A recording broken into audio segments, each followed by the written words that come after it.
Kasni sat je, kasni film. Ivana Kovač, 33-godišnja pjevačica, kći glazbene legende Miše Kovača i Anite Badurine, jedna od najljepših misica bivše države, na nedavno završenom 50. po redu Splitskom festivalu okrenula je novu stranicu u svom životu i nakon 4 godine u grupi Magazin započela samostalnu karijeru. Prvi dojmovi su odlični. Osim što je bilo jako, jako vruće, osim što se šminka topila, bilo je super zato što sam dobila nagradu za najboljeg debitanta. To nisi znao priznati. U svemu ima i simbolike jer upravo je Splitski festival bio odskočna daska za oca Mišu. I dok Ivanu čeka novi početak, u Magazinu su itekako zadovoljni jer nije malo onih koji tvrde da se upravo s Ivanom grupa vratila na staze stare slave. Mi smo se na bini grlili, ljubili, opraštali. I onda Keko, basista jednom trenutku, rekao, ajde šta se batate, vidit ćete se doli u Splitu. Ali to je bio, ne možeš izbjeći taj moment. Znaš, 4 godine nije puno, a opet provedeš to vrijeme s tim ljudima, ne znam, na putu, za ručkom, za večerom, na bini, ipak se poveže. Tako da nije bilo, meni bar nije bilo sve. Sigurno se pitate što su je kavaliri poklonili na rastanku. Dali su mu lovu za gažu, to je bio moj sokla.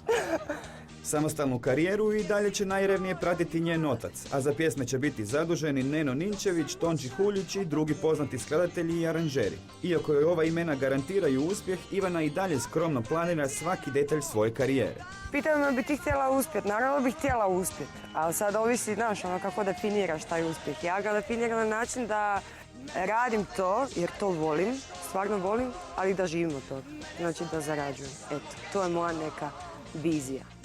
Ljeto će Ivana provesti u Tribunju s majkom, koja vodi uspješan restoran. Anita Badurina danas je daleko od medija, ali pozorno prati svaki Ivanin korak. Pazi, ona je meni totalno nerealni kritičar. Što god ja napravila njoj to sve, kako je to dobro, to je fenomenalno, pa da unese, znaš, ona klasična mama. Tako da nju stvarno uzimam sa rezervom. Što se tiče tih nekih kritika, rađe ja to pogledam sama. Ja sam stvarno dosta realna i kužim neke stvari.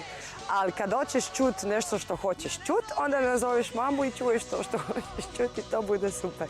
S majkom često razgovara o uspomenama koje su silom prilika ostale u stanu u središtu Zagreba, iz kojeg je Anita iselila nakon rastave s Mišom. U Ivaninu sjećanju posebno je ostao koncertni klavir koji je zauzimao središnje mjesto u njenoj sobi.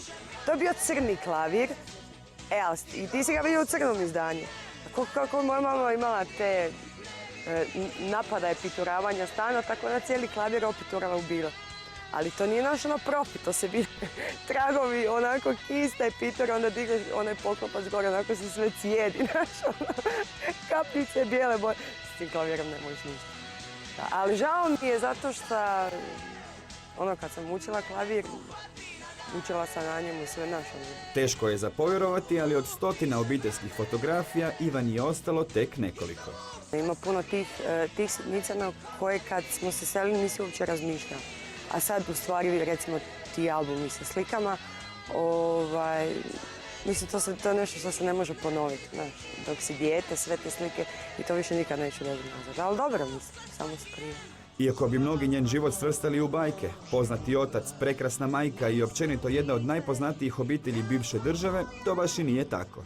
2 godine stariji brat Edi tragično je preminuo kada joj je bilo samo 14 godina. Krajem 90-ih otac je u trenutku rastrojstva pokušao samoubojstvo, a zbog ovisnosti je završila u komuni. Ja sam u stvari tako malo čudak. Ja sam ti uvijek bila u svom nekom filmu, tako da i kad jesam bila usamljena, ja sam našla izlaz iz svega toga. A u Ivaninu filmu već 4 godine vrte se i scene uspješne ljubavne veze s Elvirom Hasanhodžićem, kojeg je upoznala upravo na očevu koncertu. Pa kako Mišo, tradicionalni Dalmatinac, gleda na vezu svoje mezimice. To nema veze po tom pitanju, ja kad volim, onda volim i ne štivim nikom. Mišina mama, kako je zovu, ovo će ljeto iskoristiti za oporavak od napornih nastupa. A mi s nestrpljenjem čekamo jesen da čujemo što nam to sprema kći neokrunjenog kralja hrvatske estrade.